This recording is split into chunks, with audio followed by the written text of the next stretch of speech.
네,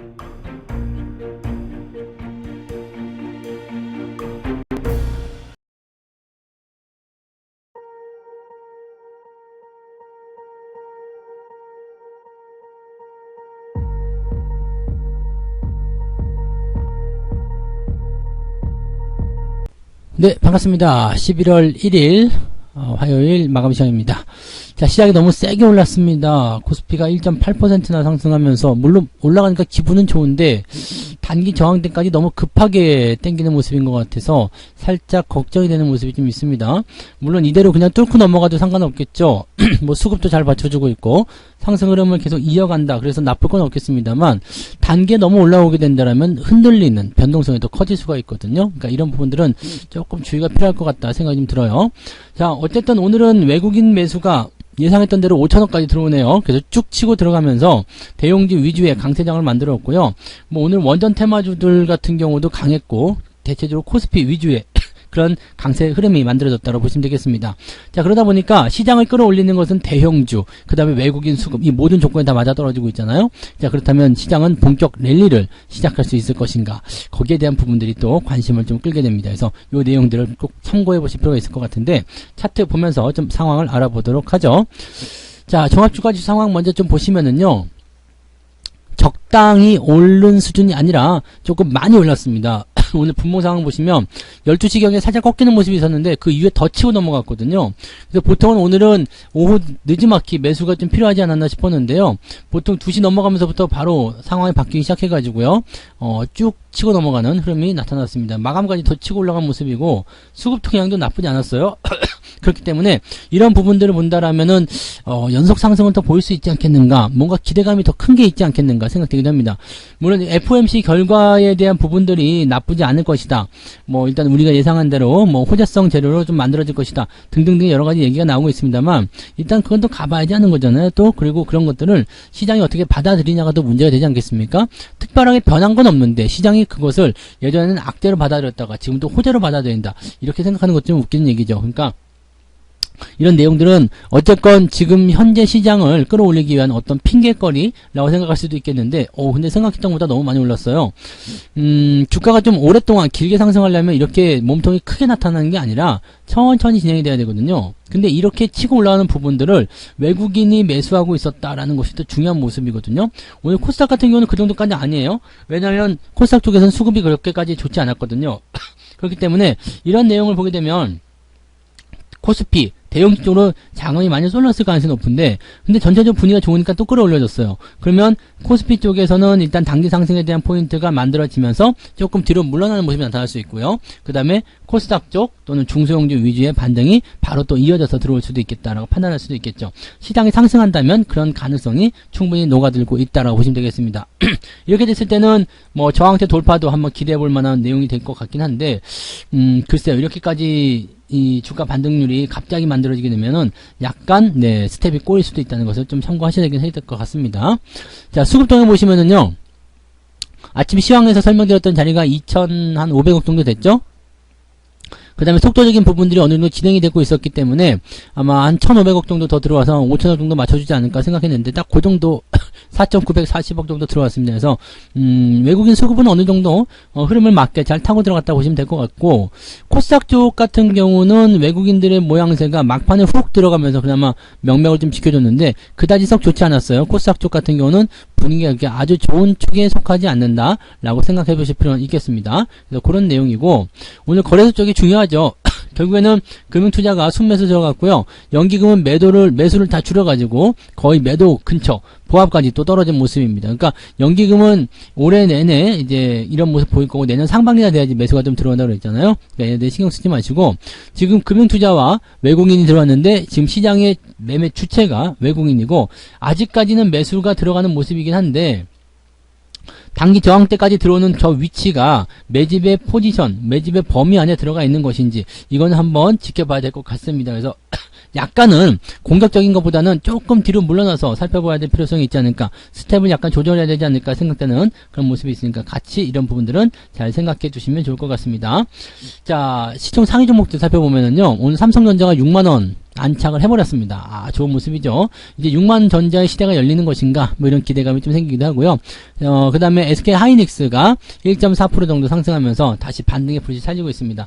뭐 지금 당장 매수 들어가는 거 뭐 그렇게 나쁘지 않겠습니다만 그래도 기왕이면 올라가는 거 확인하고 매수 들어가시는 게 조금 더 유리할 수 있다는 거를 참고하신다라면 지금 당장 매매하시기보다는 조금 상황 보고 대응하시는 게 유리하겠죠.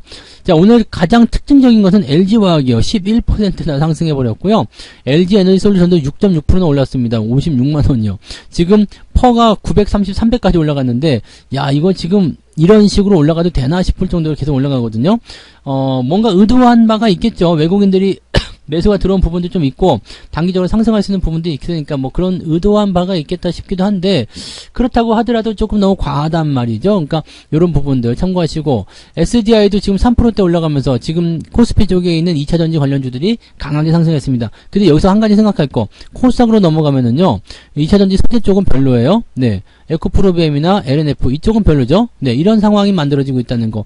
요 내용도 우리가 한번 참고해 보실 필요가 있을 것 같아요. 그래서 이 내용을 같이 살펴보시면 되겠고요. 전반적으로 봤을 때 코스닥 쪽은 아직은 약세 계속 보여주고 있습니다. 그래서 그런 부분들을 잘 체크하시면 될 것 같아요. 자, 그래서 다시 한번 또 살펴보면, 이제 코스피 쪽 넘어가시면, 네, 그런 모습들이 좀 있었고, 2차전지 쪽이 좀 강한 모습 보이면서 좀 끌고 올라가는 모습이 있었다. 근데 셀트리온이 조금 약세를 보였죠? 셀트리온이 좀 약세를 보이면서, 코스닥 쪽에 힘을 조금 빼주는 그런 형태도 좀 있었고, 근데 대체적으로 이제 대형주들이 다 올라가면서 분위기를 잡아줬기 때문에, 오늘은 어지간해서는요, 계좌가 2% 정도 이상은 다 올라가지 않았을까 생각합니다.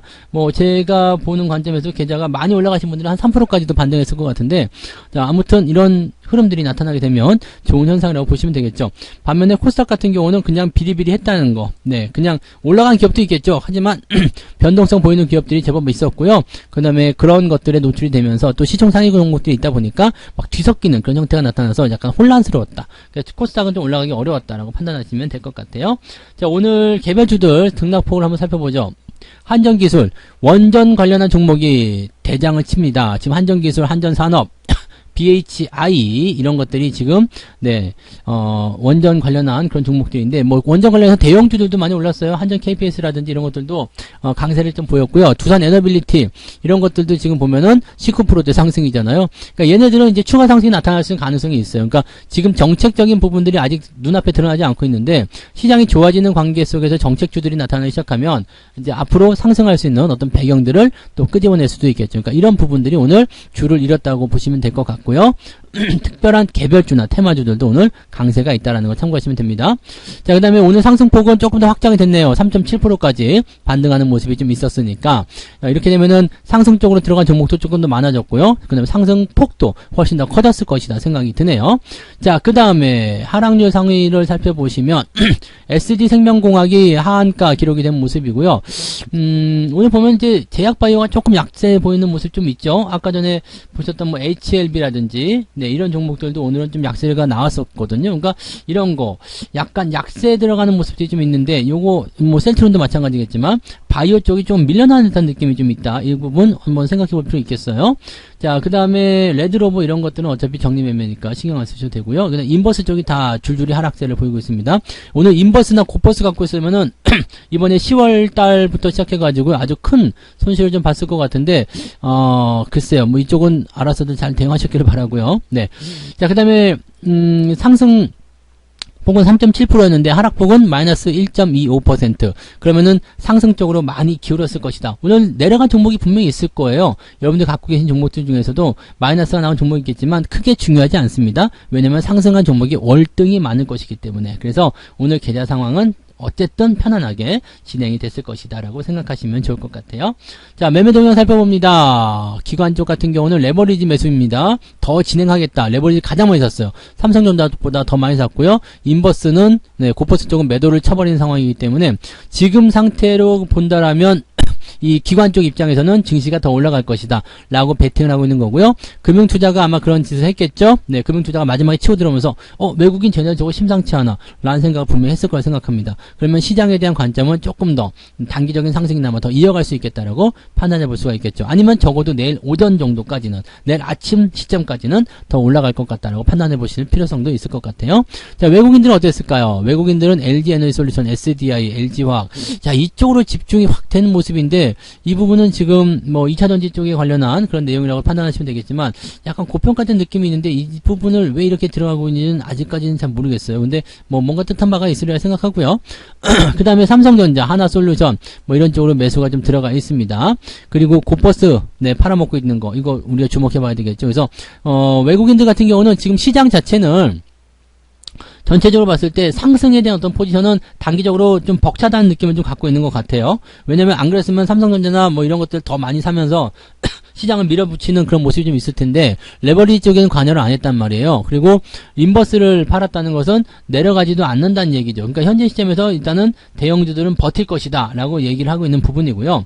뭐 이렇게 되면은 제가 아까 전에 초반에 말씀드렸던 것처럼 오늘은 대형주 코스피 쪽이 많이 올라갔으니까 내일은 중소형주나 코스닥 쪽에서 키 맞추기로 반등이 나올 수도 있다라고 판단하시면 되는 거죠. 그러니까 골고루 움직이는데 대신에 대형주가 떨어지면서 중소형주가 올라가는 것이 아니라 대형주가 버텨주면서 중소형주가 올라간다. 대형주가 버틸 수 있는 이유는 단기적 저항대에 진입했기 때문이다. 이런 식으로 풀이가 될 수가 있는 거죠. 이런 상태에서 만약에 미국 쪽에 해외 시장 상황들이 좋게 나왔을 때는 빵 뚫어버릴 수 있습니다. 그래서 2400포인트까지 도달하게 된다면 이때부터는 이제 이 조정 국면은 끝났다. 네, 라고 보시면 되겠고요. 뭐 우리가 예상했었던 역회전 숄더라든지 이런 부분보다도 그냥 네, 한번 치고 넘어가는 그런 형태의 W자 형태의 저점이 형성될 수도 있습니다. 뭐 궁극적으로는 일단은 바닥 저점을 완전히 탈출한다 그러면은 2500포인트, 그 다음에 추세를 돌리는 자리 2700포인트 이렇게 남아있지만, 지금 현재로서는 그 정도까지만 2300포인트 또 이 61선까지만 뚫고 넘어가도 굉장히 괜찮아지겠죠. 다만 그렇게 빨리 올라가면 어떻게 될까요?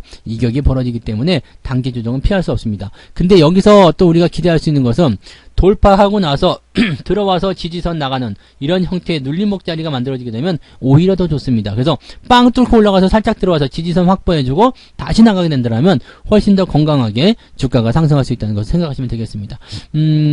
분위기가 주가가 많이 올라가지 않았음에도 불구하고, 그죠? 아직까지는 여기 6월 말 저점권에서 왔다 갔다 하고 있잖아요. 그럼에도 불구하고 벌써 분위기는 거의 뭐 2800, 3000포인트 간 듯한 그런 느낌이에요. 그러니까 그만큼 시장이 올라갈 때는 또 강력한 그런 어떤 포지션들이 생기게 되는 거니까 종목들 잘 들고 계시는 것들에 대한 보답을 충분히 받으셔야 된다는 거 잊지 마시고요. 종목들 잘 들고 계시고, 지금은 매도보다는 매수를 조금 더 확장해 주거나 아니면 가지고 있는 종목들을 조금 네, 이렇게 그 보수해 준다 봐야 되겠죠. 뭐 추가적으로 더 매수한다거나 등등을 통해서 정비를 좀 하시는 것이 유리한 전략이 될 것이다 라고 말씀드릴 수 있을 것 같습니다.